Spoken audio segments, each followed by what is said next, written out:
সিলেটের বিখ্যাত লেটকা খিচুড়ি রান্না করিয়া তে আর আপনারাও হল আমার সাথে থাকুকা দেখবার না তো আমি কিলাখান রান্না করি। রান্না করার লাগে কেন আমি নিছি একটা আলু একটা গাজর নিছি কি 1 কাপ পোলাওর চাউল নিছি আর 1 কাপ মুসুরির ডাল নিছি।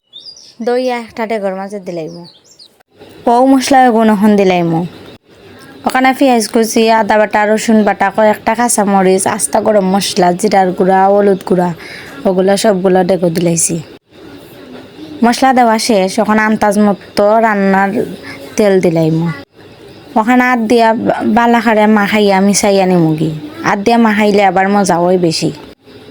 ও চুলার মাঝে নাইড়িয়া সারিয়া হালকা করিয়া বাজিলাইম বাজা শেষ ওখান উতরাইলে গরম পানি দিলাইম আন্দাজ মতো। তে ওই গেছে গিয়ে আমার সিলেটের বিখ্যাত লেটকা খিচুড়ি ওখান ডাইল গুটনি দিয়া গুটিলাইম ওখান আমি খাইমো ও দেখো কয়েকটা কুয়েল পাকে ডিম দিয়া খিচুড়ি লইছি যে মজা হয়েছে। তে আপনারা বালা তাহাউকা। আসসালামু আলাইকুম।